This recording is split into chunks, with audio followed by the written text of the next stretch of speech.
Welcome to Fly Nubian Money, where we help you master your mindset and maximize your money.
Where we help you master your mindset and maximize your money.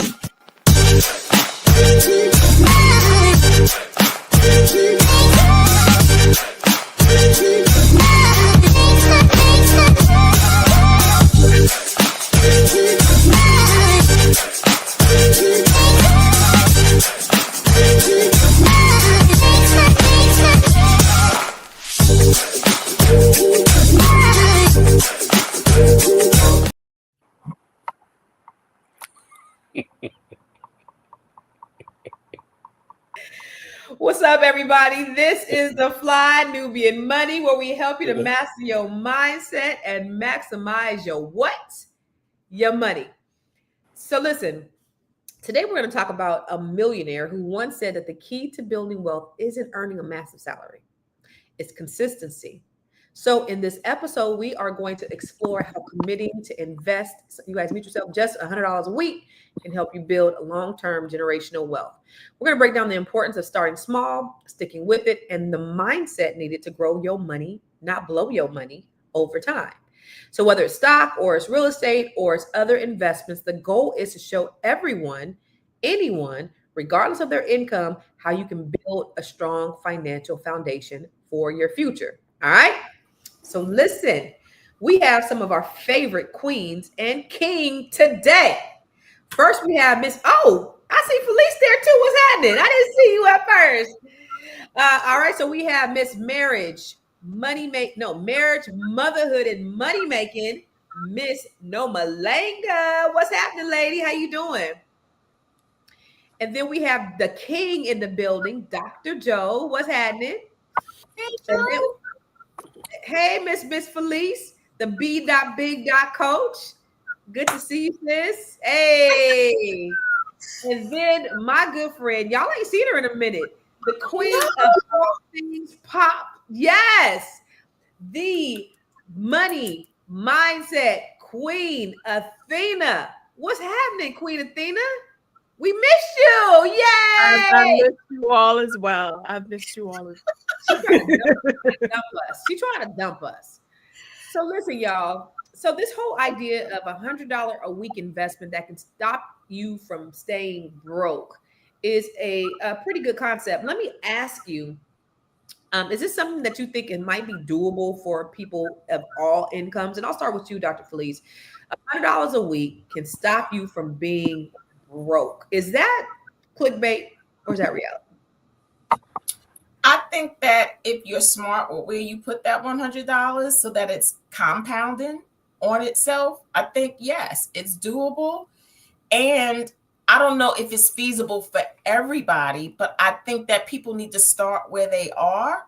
I like the concept. And if you think about where you spend your money in other places, like if it's Dunkin' Donuts or it's Starbucks or it's that daily trip to Walmart, you can think about those areas where you do spend extra income and then make a commitment to decide, I'm going to invest in my legacy wealth for this amount of time and see what it does. At least I'm going to do it long enough to see what they say it can do.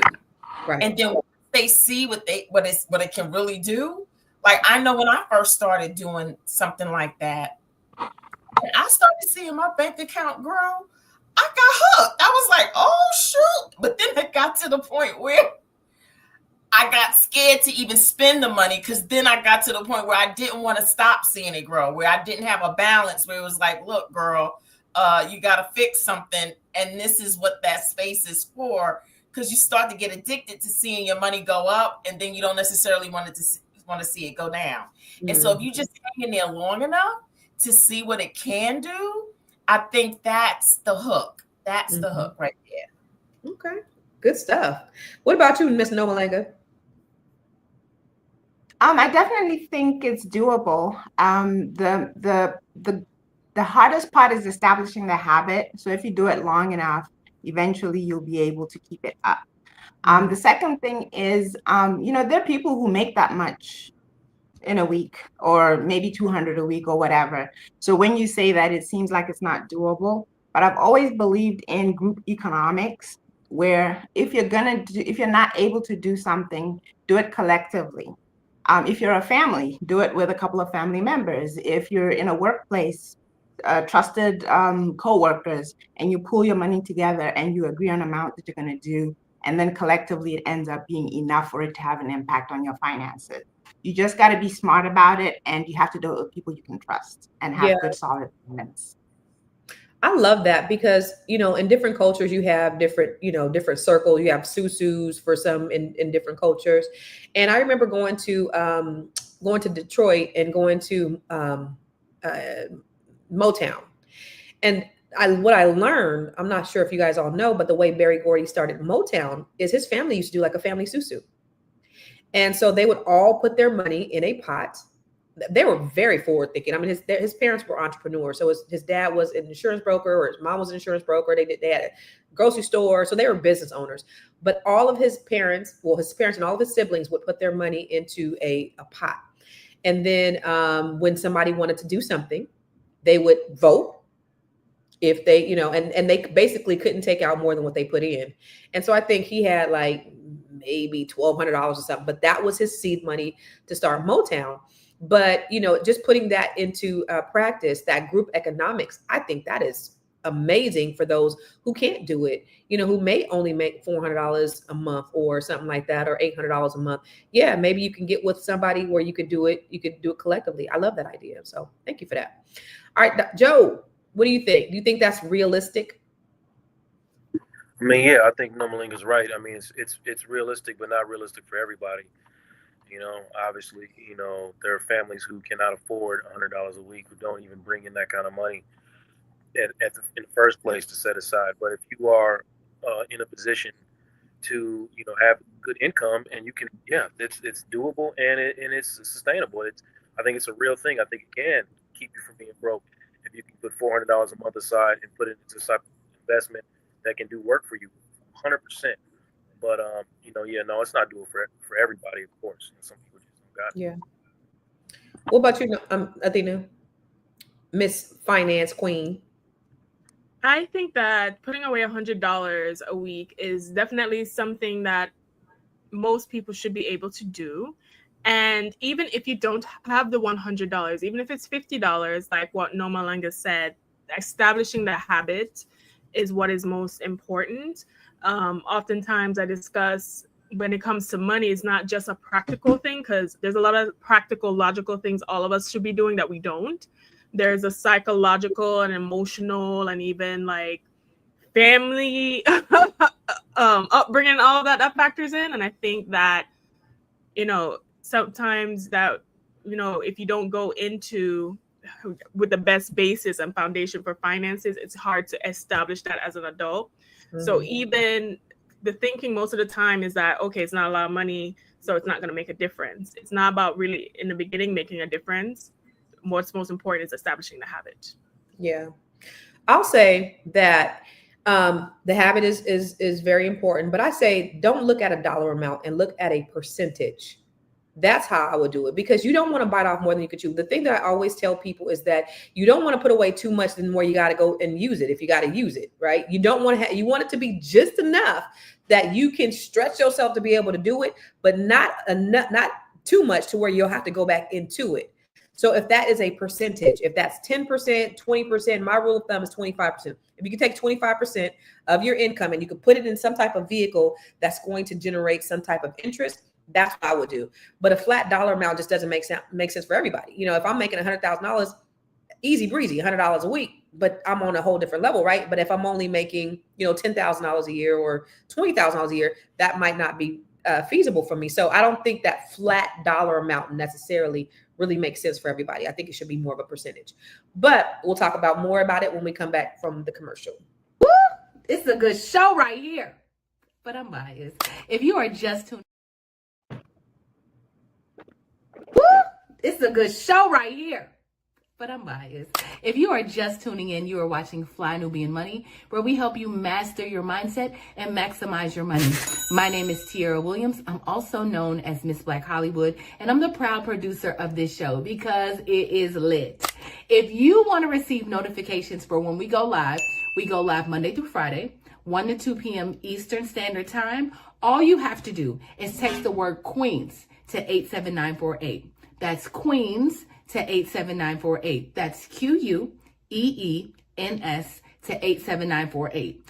Also, if you want to grow your money and not blow your money, all you have to do is go to flynubianmoney.com. There's all kinds of resources, there's courses, there's free giveaways. There's just no reason to be broke in 2025. All you have to do is go to flynubianmoney.com. Obviously, you don't want to be entertained here. You want to know enough to grow.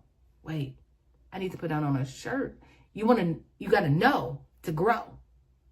Got to know to grow. So know and grow with flynubianmoney.com. Woo! It's a good show right here, but I'm biased. If you are just tuning in, you are watching Fly Nubian Money, where we help you master your mindset and maximize your money. My name is Tiara Williams. I'm also known. Lord have mercy. Let me tell y'all doubling up on everything. Y'all keep your head on a swivel. Don't scratch your balls, Joe. Don't dig in your nose, Athena. Don't do nothing, because you never know what could happen at any given time up on this show today. Okay? She caught us slipping. I can't believe you said that to Joe. I'm just saying, don't do nothing that you would do when we go on break. Please. She got me on edge. Okay, we good? All right. Okay. So let's go to look at the video that that brought up this topic about the $100 a week investment that can stop you from staying broke.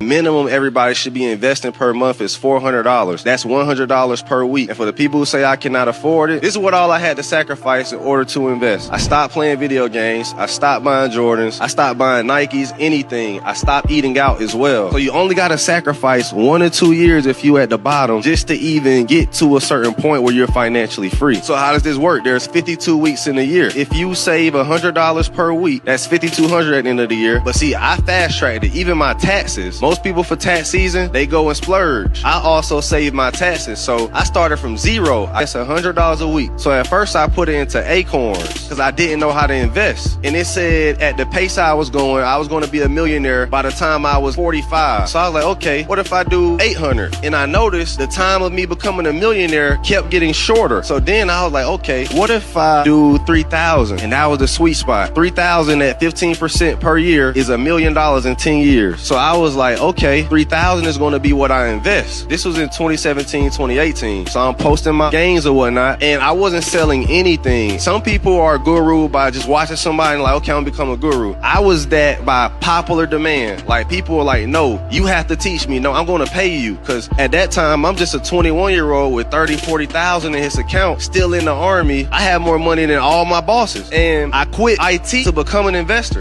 Minimum everybody should be investing per month is $400. That's $100 per week. And for the people who say I cannot afford it, this is what all I had to sacrifice. So I know who that is. That's Aristotle Investments, and he is killing it. So he teaches stock, and he is absolutely killing it. He's the one that bought the what's that thing called that Jay Morrison had? The black house, right? The black house? No, it's called something else, I thought. Was it called the Black House? Maybe. Yeah, but yeah, he bought it. Mm-hmm. Yeah, Mm-hmm. yeah. He bought it and paid cash for it. Like Wow. Yeah. He's doing really, really well financially. And so he teaches people how to invest in stock. And so what do you think about the idea of what he said in terms of, because I think some of the good things I think he said were, you know, I disciplined myself. I wasn't going out to eat. What are some things that people could do, Nomalanga, now that they can at least set aside a little bit of money? Like what are some areas that you think that people could cut? Well, I actually have personal experience of this because I remember wanting to quit my job. So I wanted to just eliminate expenses that I just didn't need. And it actually got easy when I had quit the job because then I didn't have to have gas. I didn't have to do my hair every week. And there were all kinds of things. And I was listening to him talking about video games and Jordans and things. With us ladies, there's some parallels also. It's going to be our hair, our nails, our makeup, the shoes, the clothes. And you know, I don't know what else. Some people spend unbelievable amounts of money on weed, alcohol. So if you're really if you're really determined, there are things that you can cut back. And a big one that most people don't believe or don't pay attention to is eating out and buying coffee. That really, really adds up to a lot of money when you look at it. And that's another adjustment that I made. I made coffee at home. We were already always eating at home, packed lunches. It's just how much you're willing to sacrifice, and if you can really make that sacrifice, you'll get the gains. The other thing that I wanted to add is that I saw that he said he was doing this from 21 years old. I'm in my 40s, so it's kind of late for me to do what he was doing. But guess what? I have children. Our oldest is 19. So now it's up to us to instill those same values into our children so that they can start earlier if our parents or the people around us didn't instill that in us. So that's also very important. That's true. Deborah Woodwin said that eating out is the biggest expense. So, Joe, what would you say is like a big expense that you've seen that either you have or people that you know have that can try to cut down on? I think he gave some good examples, like, you know, buying, you know, certain clothes and eating out as well. But I think what a lot of people do is, you know, emotions and money is really tied together, right? Pretty heavily. So many people, you know, there are people, right, that we talked about that do not have $100. They cannot produce it no matter what they do. But there are more people probably in the mindset that he's talking about that have it but don't want to make the sacrifices to do it. And a lot of it is, you know, wanting to pad yourself with luxury stuff. But most of it, or a lot of it, from what I see, is people stuck in survivor mode, right? So if you're stuck in survivor mode, you can't transition your mind into a space where thriving is an actual possibility. So they don't do or set aside any money to thrive. Everything is about, well, a lot of people take that money and they pay bills with it or save it for emergencies or what they think that, that there's gonna pop up. And sometimes, you know, it's not always the smartest thing to like put a little extra money on your credit card or, you know, all the things that they think they're doing to get ahead. I think that's where a lot of people's money goes, even past all the luxury stuff and the eating out and all that other stuff. I think some people think that they have to have this money to pay these bills and pay these people back, and they do not smooth or transition their mind into thriving. It just doesn't happen. Good stuff. What do you think, Miss Athena? What are some things that people, you know, as a financial strategist, that you've seen, or things that people could like eliminate? Well, I'm glad Joe mentioned the emotional aspect when it comes to money, but I wanted to share some tips that I think will be useful, because I think that a lot of us go into this thinking that it's going to be too hard and you kind of stop yourself from moving forward. But if you can make small changes wherever you are, you can actually find the money. So I remember I was talking to one of my brothers and we was talking about dating, and they was complaining about having to pay money on the date and da-da-da-da-da. And I was saying that as a man who is single and you have not had a woman that you had to finance, you don't even know how much all these things cost. I was like, I remember I called dad. Dad know exactly how much mom hairstyle costs. He paying for it. right? So I had to break down how much money I was spending a month on makeup, skincare, maintenance. I could have leased a luxury car with that. So even me, I was like, okay, I need to calm down. I need to calm down a little bit. We need to do some things. So some tips I think will be useful, I was writing down as people were talking, was if you have a hobby, I liked how Aristotle said that he stopped playing video games, but if you have a hobby that you do like, figure out a way to monetize that. Could you, if it is video games, can you have a Twitch account, have a stream, and get money for it, right? Figure out how to, or if you don't have a hobby, go into a hobby that you can monetize to bring in more money. Maximize the free money that does come your way. So a lot of us have, if you're in a work situation, you have opportunities to put money into a 401k that employer matches, to put money into a FSA that reduces your tax liability. Do enough at least to get their free portion, and that will help you in the long run. Ladies, I know we love the glam. I love the glam too. I love the glam. Nails. Get nails done every 2 weeks. Try to see if you can stretch it for every 3 weeks. If you can do it every 3 weeks. The way these naps set up in the back, oh no. But if you nails, or if you can stretch it every, for example, if nails, instead of 2 weeks, every 3 weeks, that saves you 6 nail appointments. So that saves you anywhere from $300 to $700, and that's money you can stash away, right? If you work and you have to drive into the office, I'm sorry for you, that's not my life, but if you do, right, consider talking to your employer and see if you can do a hybrid. So maybe you're only going to the office 3 days a week or 2 days a week. Guess what? You save on gas, you save on ordering out to eat at work, you save all that money, and that is money that you can put aside for investments and other things. What you can also do, and what helps me, because contrary to popular belief, I like to spend a coin. I just do. I like nice things, and I'm a spender. But what I've learned to do is put things on auto pay. Have my bills come out automatically, have my investment money come out automatically, and I just deal with what is the rest, and that it makes it easy and breezy for me. And setting things up, I think we have a stat by Vanguard, right? Setting things up automatically and using, so we don't have to think about it, will actually help us in the long run invest more money than actually manually have to do it on our own. So those are some quick tips I have for people that are practical, that is easy to do, that you can implement starting today. Good shit. Good shit. Good shit. I'm going to ask you, Dr. Felice, but I'll ask you after we come back from the break. I know you're busy, you got things to do, and you can't take us on the go with you every single day. Good news for you. We are now on Spotify. So if you can't watch us, now you can listen to us on Spotify.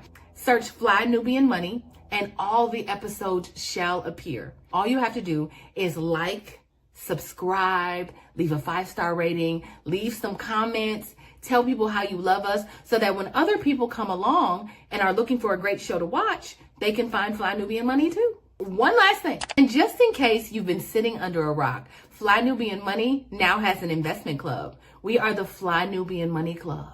It's easy. All you have to do is go to flynubianmoneyclub.com, and I am committed to bringing in top experts from all industries to help you level up. They're teaching us the skills that we need to compete in this market.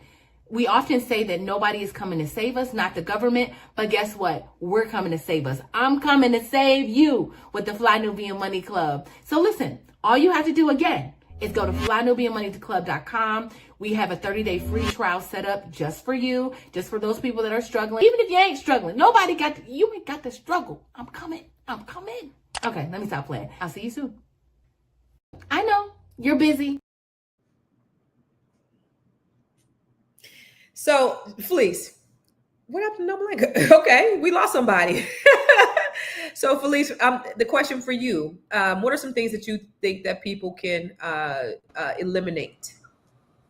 So I heard all the things that Athena said, and they're all great. And a lot of people know these things. And as a therapist, one of the struggles that I have sometimes with my clients is that they will find an excuse as to why those tips that Athena, Nomalanga, and Joe and you all said won't work. And so a lot of it is mindset. And so we have got to start teaching our young ones and everybody how to change their mindset, and that they have ways in which are different options which they can see things, because to them those tips sound like work, and anything that sounds like effort to people or change, they find excuses for. And so you think about our ancestors, they did way more than us with way less because of a mindset. And so we've got to say, so one of the ways that we can start changing mindset is you have to start feeding your mind, body, and soul with positive messages. So I'm going to say, and one of my tips is tie the portion of your day to listen to a good podcast like Fly Nubian Money, right? Or Dr. Boyce Watkins. Tie the certain portion of your day to fuel your soul with things and tips where people are going to give you positive information that's going to help you elevate your life. Because if people don't change their mindset, they won't do these tips, and they won't do it even long enough to create a habit. Right. And if people understood the power of mindset, if they understood that if you just change the way you see things and look at things, how it could change your life, and that there's an order to money. There's an order by which we should be doing things. And I'll just give you an example. I pay God, then I pay myself, and then there's an order by which I pay my bills. And so what does that mean? That means that I tithe, right? Some people, like rich people, they are very, very philanthropic in nature. So they give 1/10 of their money to some sort of organization.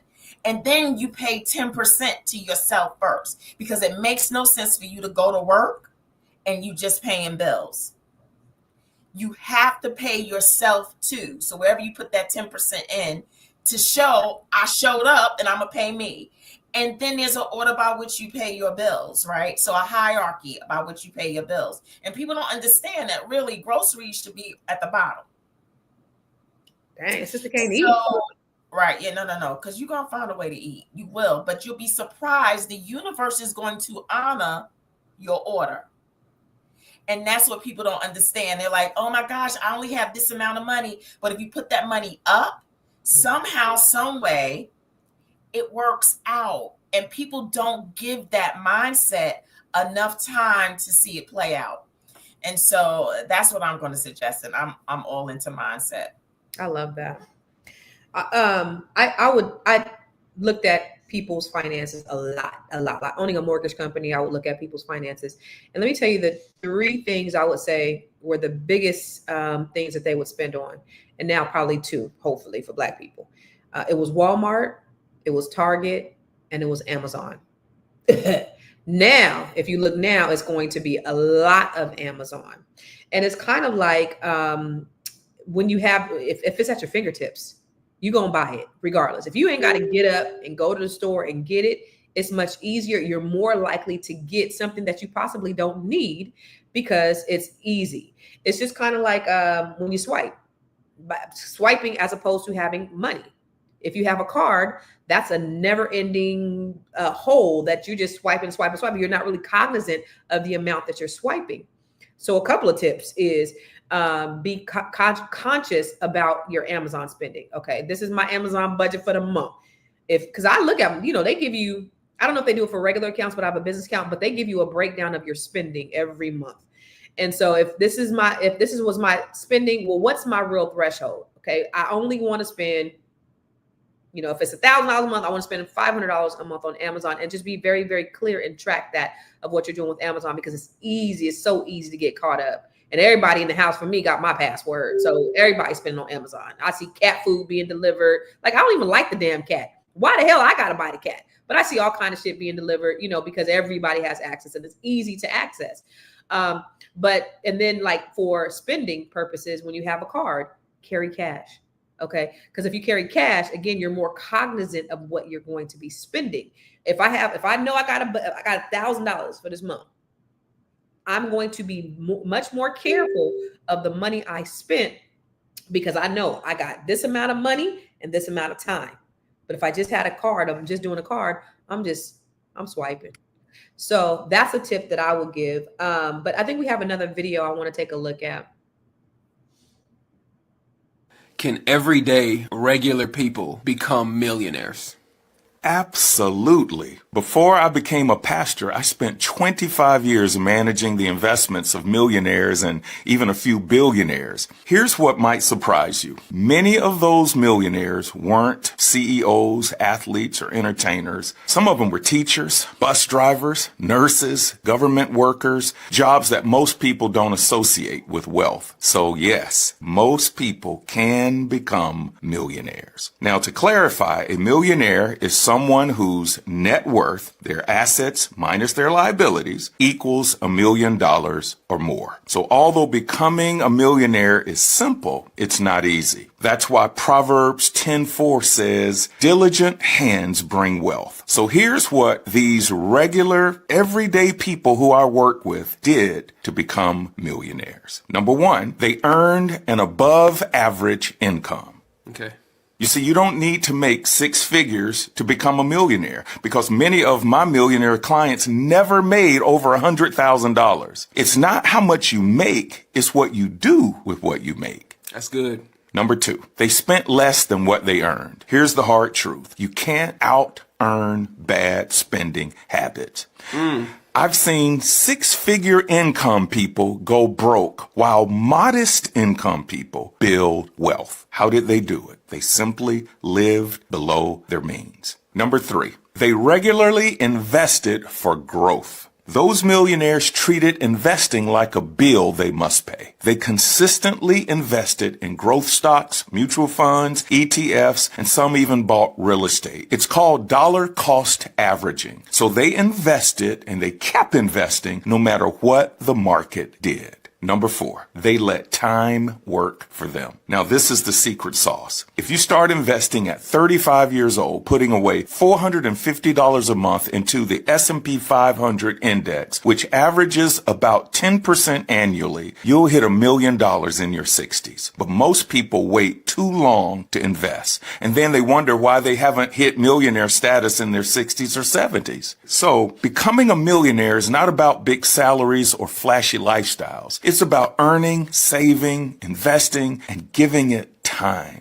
And yes, becoming a millionaire is possible for everyday people. Can everyday... Does that sound like it's doable, or does it sound like it's easier said than done, Noma? What do you think? Do you think everyday people can become millionaires? Definitely. And he said one very...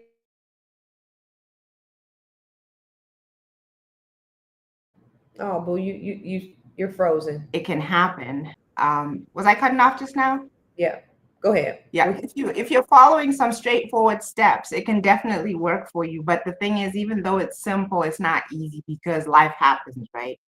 But the two principles that I think he was alluding to, even though he didn't actually say them outright, are leverage and residual. I think one of my courses that's in the Black Business School is about 10 years old, and it still pays me today. The only time that I interact with that course is that if somebody signed up into the course and they email me directly and they ask questions or whatever, I will definitely engage them. But other than that, there really isn't much else that I do, but it just keeps paying and paying and paying. So that's residual. Then the other thing is leverage, which is kind of what we're doing right now. If you want to have a platform that can make you money, you don't have to be the one on the platform all the time. You can have other people do it because they also benefit other ways, like getting the exposure that they need or advertising their products or whatever. So you leverage other people and then you make money. And then the other thing is, if all else fails, sell something. If you can get it in your mind that you should always be selling something. I don't care if it's real estate, it's a book, it's a course, it's candy, whatever it is, if you can get it in your mind that I should always be selling something. I should always be selling something. And not you, like having a job or whatever. Something that can pay you while you're sleeping, while you're away. And it doesn't have to be much. It can just be a small thing. And then you're on your way to shifting your mindset to always making money and being able to put it away.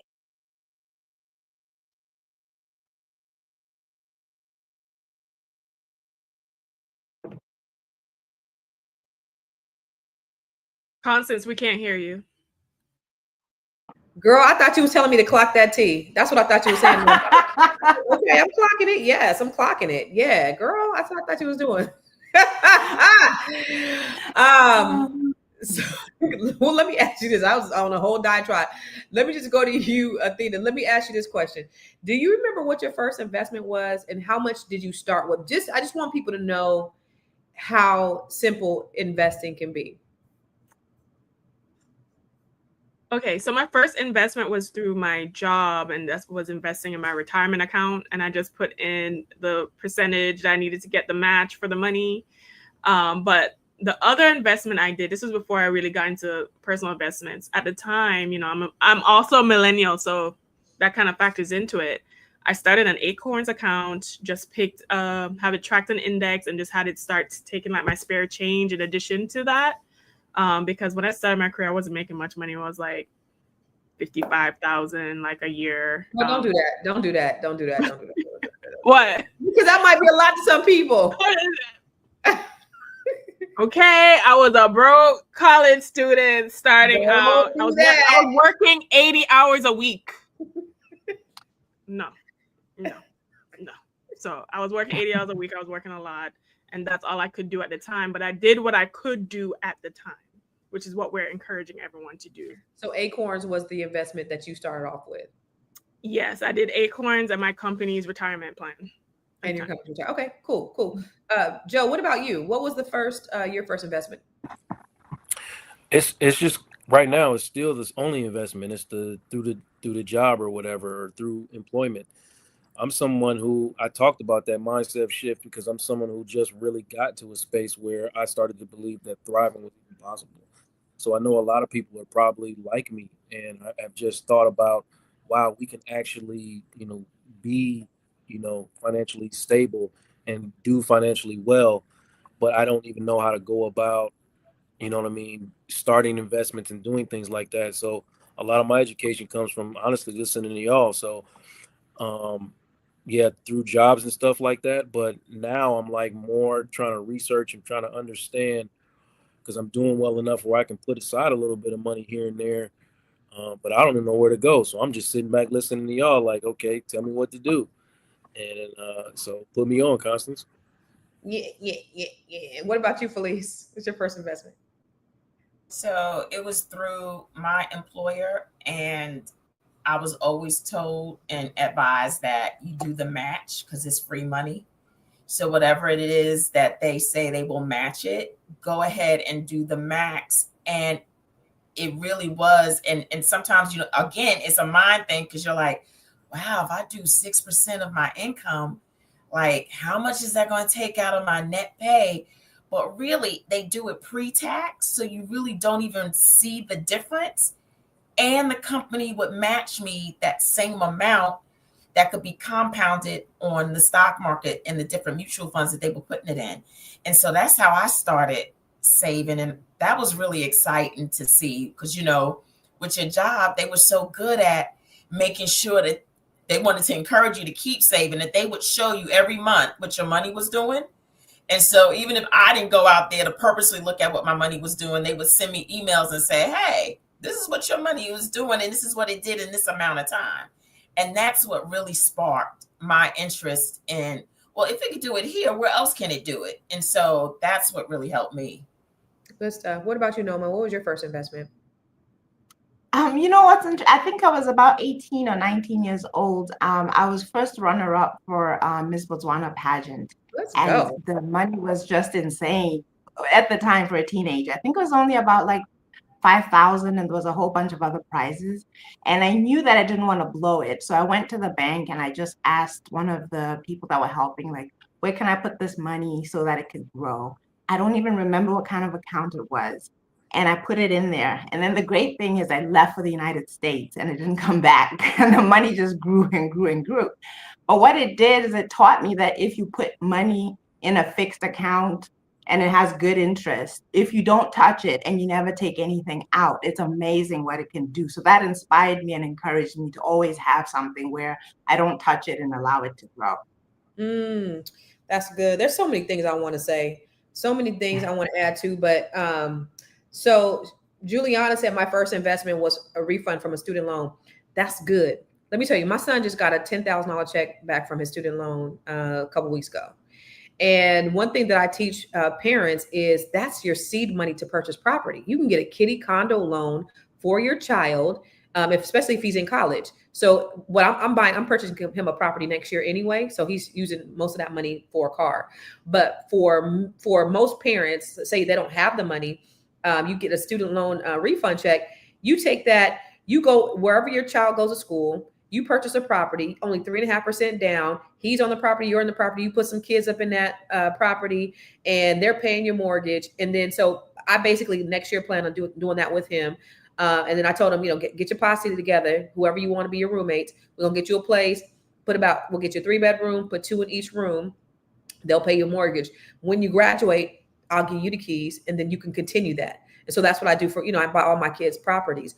But that first investment, that made me think about it. The student loan refund that you get, utilize that for something like that. If you could purchase property for your child, especially if your child's at an HBCU, like my son's at Jackson State, I'm probably gonna get a house for $1. So there's in these areas where you have, a lot of these HBCUs, there are areas where the housing prices are not that much, but you can get a good amount for rent because the room and board is so expensive on campus.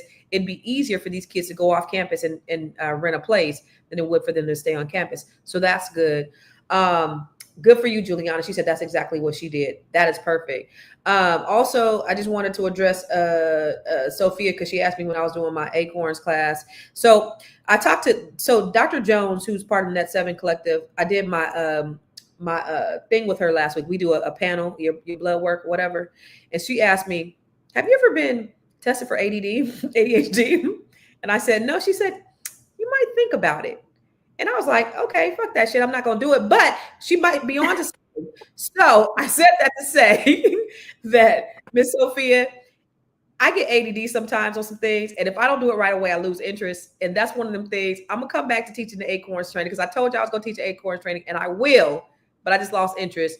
Blame it on my ADD. All right. So for y'all, what is your first investment? What was one of the first investments that you had? Because I think this is all fascinating. And I think we're all, in a place where we don't have a whole lot of money to invest.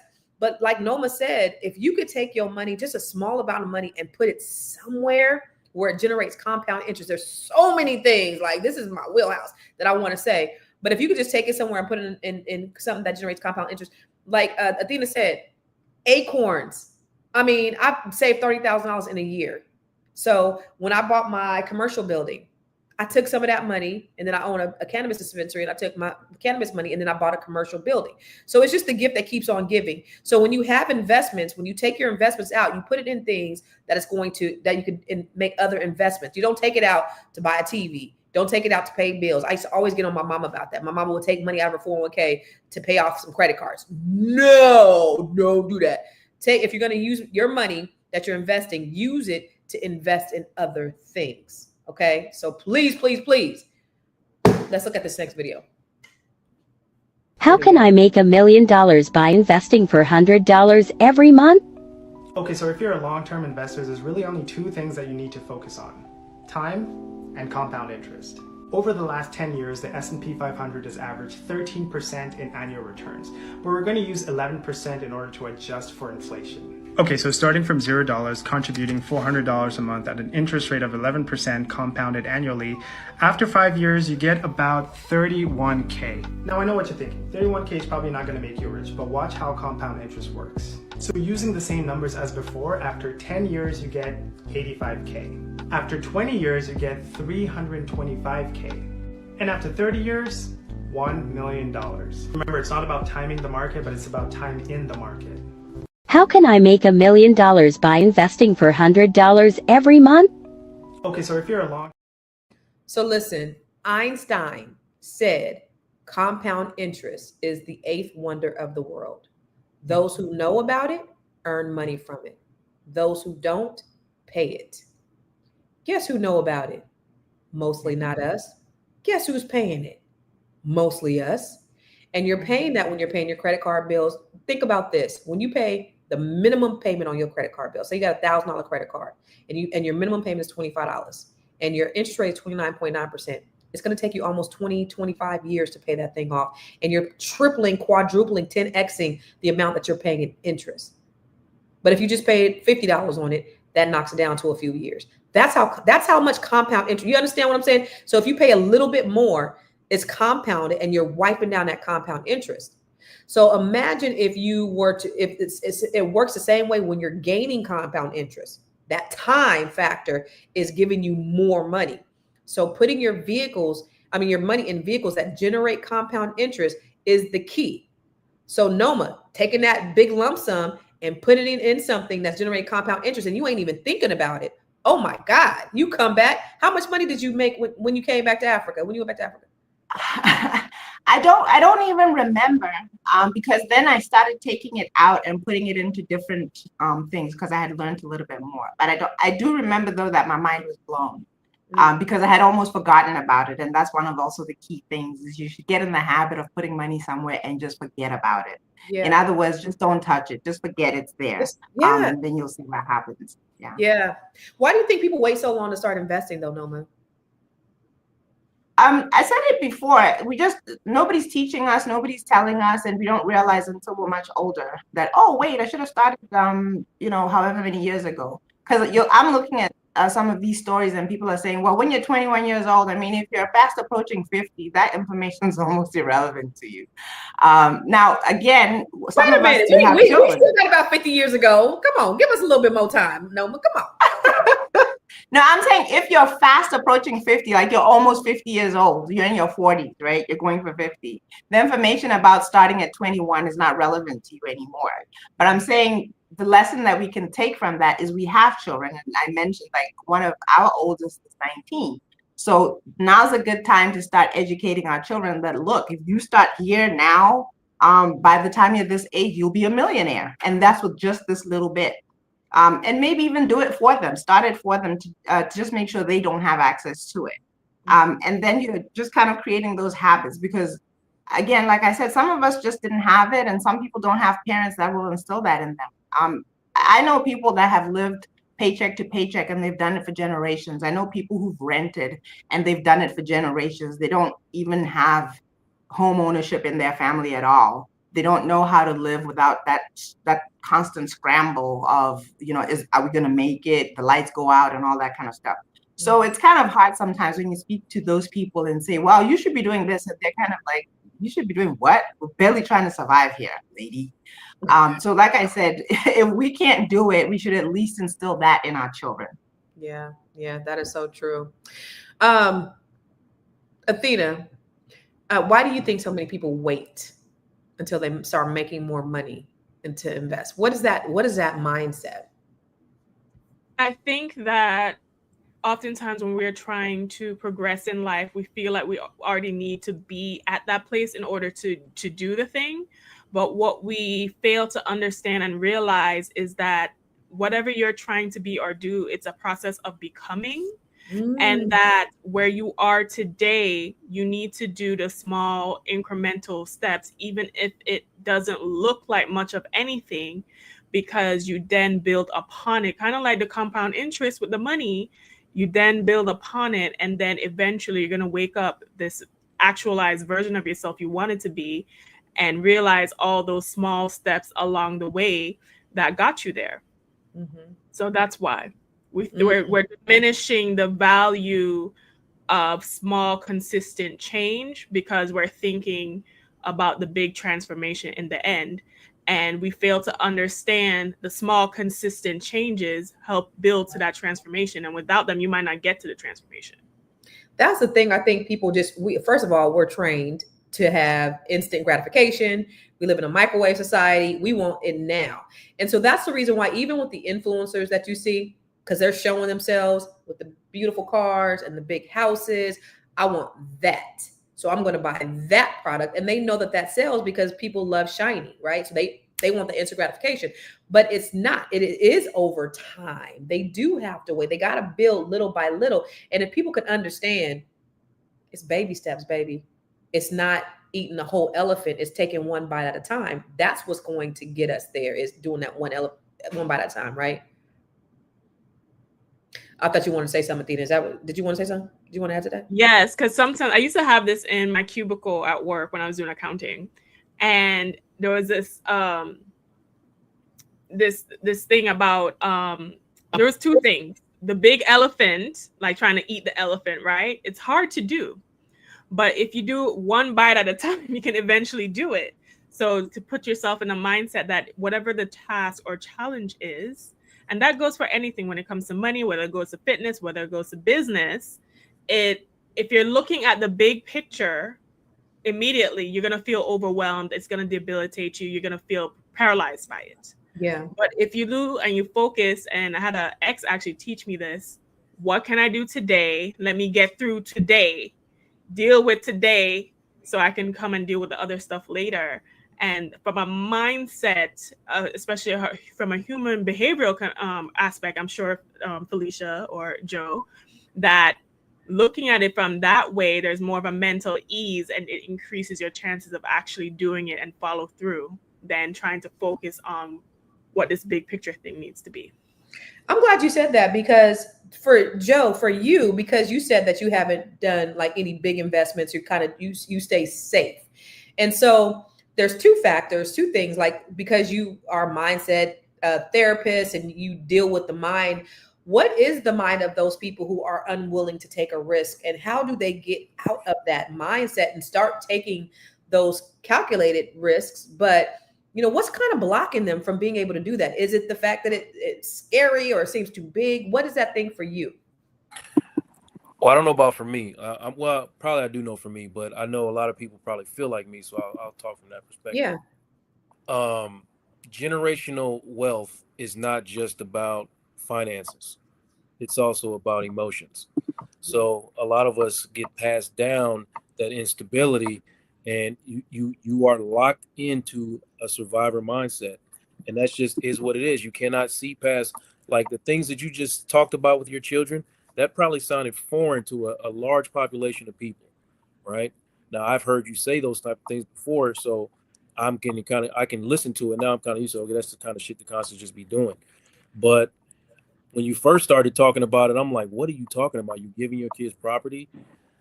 And I can a lot of people will probably listen to that and think about, they just gave their kids McDonald's, and they feel a sense of inadequacy because, damn, she out here giving her kids property.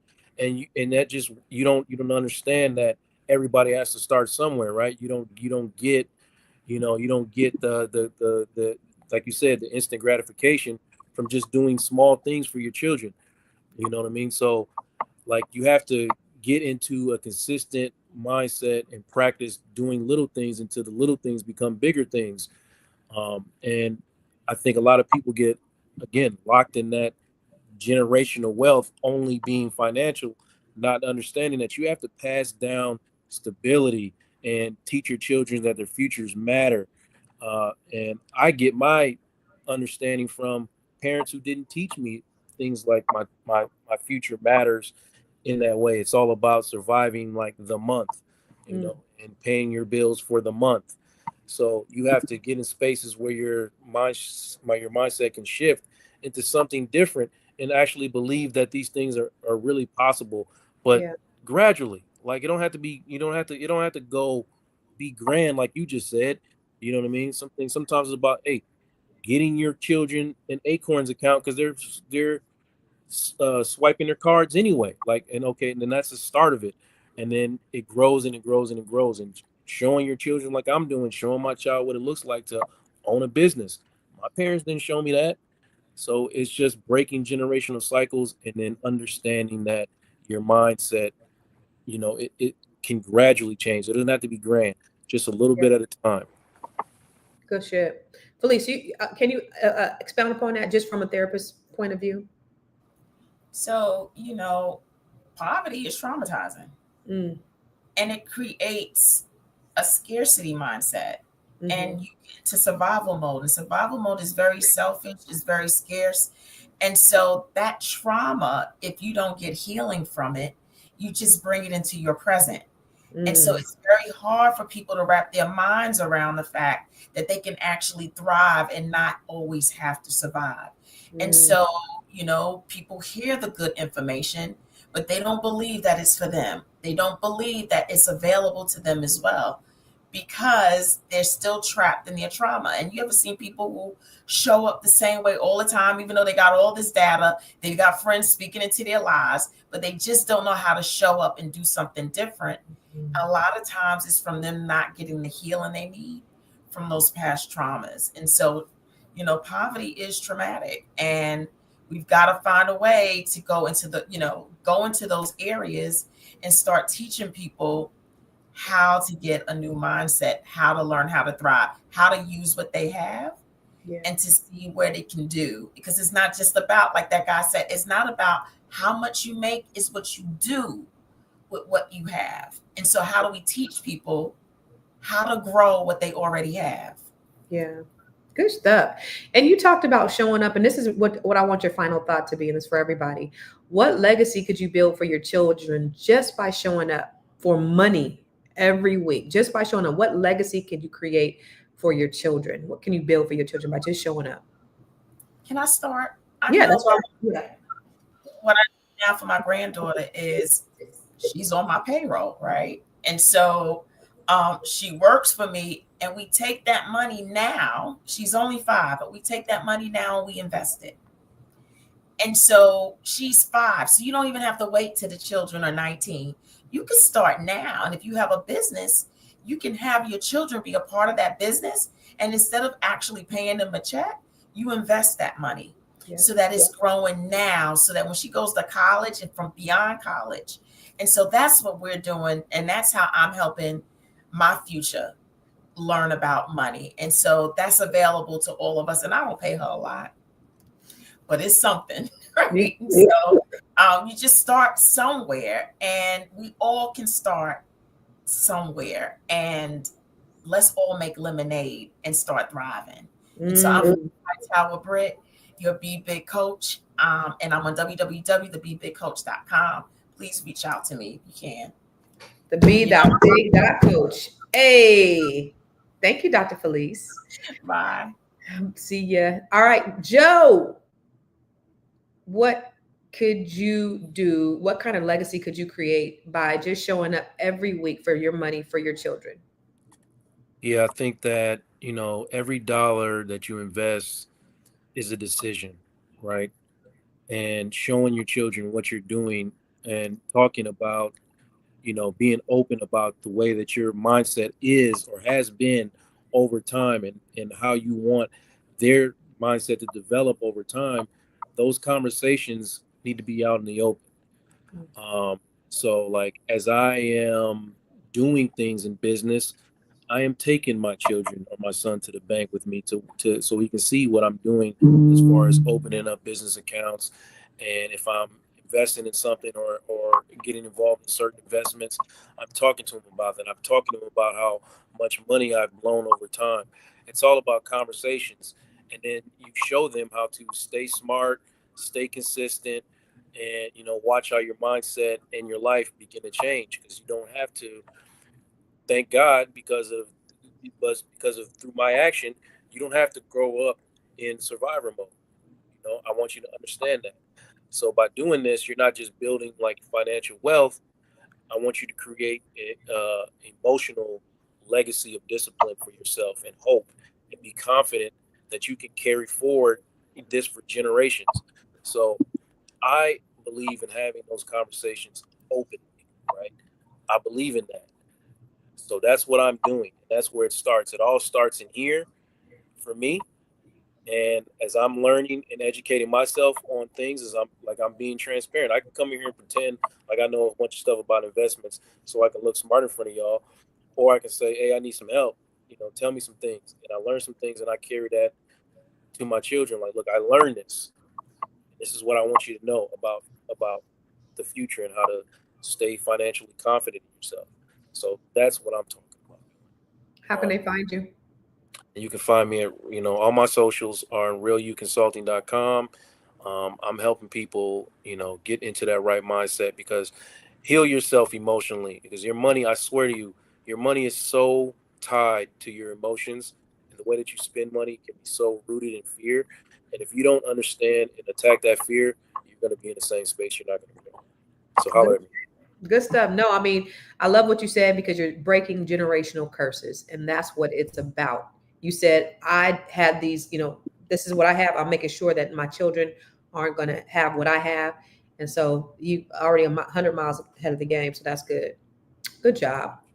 Thank you. All right, Miss Nomalanga, you are the marriage, the motherhood, and the money coach. So tell me, what legacy could you build for your children by just showing up for your money every single week? That's a really great question because and that you mentioned motherhood, because one of the things I am is a huge advocate of homeschooling, even if you do it partially where your kids are in school, but then you also have a homeschool curriculum.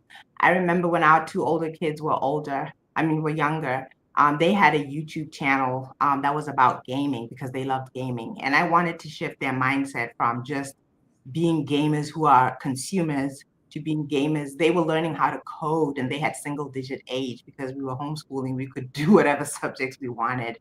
If they wanted to buy Air Jordans, I remember I learned this from Dr. Boyce. If your kids want Air Jordans, instead of buying them Air Jordans, buy them stock in Nike. They want to eat McDonald's, don't buy them McDonald's, buy them stock in McDonald's. Just follow the interest, follow the things that they are naturally interested in.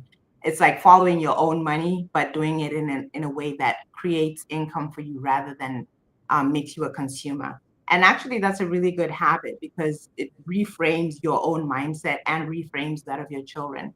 And imagine what's going to happen by the time that they're adults if they start at such a young age.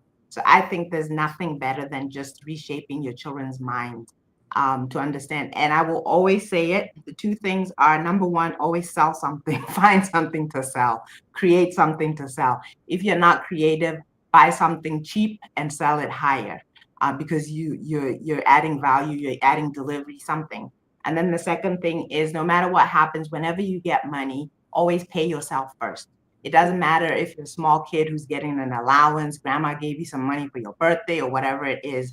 If you have that in your mind of pay yourself first, you put away a little bit to your investment or your savings or your whatever, and spend the rest or do whatever, pay bills or whatever. But always pay yourself first. Otherwise, if you wait until you've taken care of the quote unquote important things, there's always no money left over to invest. You got to do the investment first. I'll just leave it there. If you want to find me, I'm on Facebook. I'm a huge Facebooker. I'm there as Nomalanga. Like me. That's what we just old people do. You're not like always on Facebook. If you want to find me, I'm on Facebook as Nomalanga Mhlali Moses. I also have an Instagram account as Noma Moses. And I also have a charity that we founded here in Botswana called Pads for Our Girls. You can go to padsforourgirls.com. What we do is we supply pads to girls who are underprivileged. And for those that don't know, there actually are girls who are so underprivileged that they can't afford those supplies, and they miss schools on the days that they need those supplies until the periods are over. So it's really a big help. Any amount helps. It's padsforourgirls.com. Good stuff. Good stuff. What time is it in Botswana right now? It's just after 8 o'clock at night. So you all are kicking into my family time. Okay, we about to get off. Okay. All right, Miss Athena, I know you're a millennial. You don't have any children yet, but this is a perfect time for you to start planning. So what legacy could you build for your children just by showing up for your money every week? Listen, any children that I have is coming from greatness, okay? Because my womb is not pushing out anything less. So I've already planned what I'm about to do for my kids. They're getting a custodial Roth account. Okay. They're getting a college 529 account. Okay. They will be on the payroll, the money from the payroll going into some kind of investment account. They're going to be an authorized user on my credit card account. All of these things established. Okay. Constance, I wish you could have talked to my parents when we first came here, girl, because the amount of money we've paid in rent between all of us kids in college, my parents could have bought each of us a house, for real. Yeah, each of us a house. But, I will do the same for my kids. And I also believe in, we always talk about generational wealth and leaving something in a trust and leaving something in a will. I believe generational wealth, the wealth that is impactful the most, is what your parents and family can do for you while you're alive. If I have to wait for you to die in order for me, by the time I was like, who's benefiting, me or the grandchildren? If I have to wait for you to pass away before I receive some benefit of the generational wealth, that's going to be an issue. Another thing I want to say really quickly before I log off is that you can start from anywhere. Listen, when we first came to this country, I came with two suitcases. I was eating jelly and cheese sandwiches. Okay, me and my family. Ooh. We were in one house. Not the goddess. Oh no! Listen, remember I told you the small, consistent steps to see the big transformation. I love it. Okay, all right. But my parents said, move to this country. All you guys have to do well in school. All you guys have to get scholarships. All you guys have to get careers. All you guys have to do all these things. And my parents were actually very skilled, educated people. So where were you coming from, Athena? Jamaica. So fast forward to now and to see what my parents have accomplished, what I'm in the process of accomplishing. If you're how you see me today, if you're looking at the final product or finished product, you do not see all the small, consistent steps that it took. I actually got like over $250,000 in scholarship money to go to school. What? I started. So did you get to keep it? Did you get to keep what you don't use? I paid. No, I did. I used some of my refund check to buy a car. I used some of my money to do certain things. I helped launch my career. I did invest some of my money into business. I did a lot. I did a lot of different things, right? Wow. And I did get a lot of money back. The tuition at the schools I went to when my grad school was private school. That was $100K a year. Who paid $100K a year? I didn't pay $100K a year. I got a scholarship to go to that school. So, but I had the attitude that I'm going to do what I can, and by any means necessary, I was going to do that. And I didn't give myself an excuse, and I leveraged what I had. So even now today, wherever you are, it's not like I had a huge salary starting out. You can build on top of only that. $50,000. Listen, I was working 80 hours a week now. I was working 7 days a week. So that's all some people make. Let's break that down to an hourly, right? But anyway, I did what I had to do. And I know for a lot of us, as you know, putting aside $100 a week is great, but also starting our own businesses to accumulate more money is even better. And I've come up with a solution to help some of us do that because some of us are afraid of being entrepreneurs. But if you go to elevatewithathena.com, I have a complimentary course called the Business Builder Blueprint. That is usually $1,000. I'm giving people to sign up at no cost for a limited amount of time. It takes you through 7 modules of how to finally start and launch a business and remove some of that fear and find clarity on what you need to do. So if you are interested in that, you can go to elevatewithathena.com, click on Business Builder Blueprint, and sign up today. I love you all. Y'all better run on this show. Run. Y'all better run and don't walk to that business. Now, if I had to go back to jelly and cheese sandwiches, I will, but I'm too much of a diva now. I work too hard and I paid my dues. So but you know how to get it, and you know how to eat it if you had to. And so I did. It's all of that. It's all of that. So y'all listen, legacy is not built in lump sums. It's built in small habits. So if it's $100, if it's 25%, whatever you do, it's a foundational thing. And so like everybody said on here, it's about mindset first. You have to understand that you can do what's comfortable for you. Again, enough to stretch you a little bit, but not too much to where you're going to have to borrow from it. Okay. Because you need to have this to where your children is going to someday stand on. You don't need $1 million. You do not need to have $1 million because it's not a microwave, get rich quick scheme type things. You just need the discipline to show up every single week. Because when you show up for your money, you show up for your family, you show up for your lineage, and you show up for everything that you stand for. So it's not just about investing in other things. The biggest thing that you can invest in is yourself. You are your biggest commodity and you are your biggest investment. Invest in yourself so that you can invest in other things that are going to build generational wealth. All right. So y'all listen, thank you for joining us today as we discussed how investing just $100 a week can change your financial future. The power of consistency and small steps cannot be overstated when it comes to building wealth. Patience and discipline are the key to it. So let's remember, it's not about how much you start with. It's about sticking with it and growing over time. So let's all start thinking about the future we want and taking those first steps towards building the wealth we deserve. Until next time, stay black. Peace out.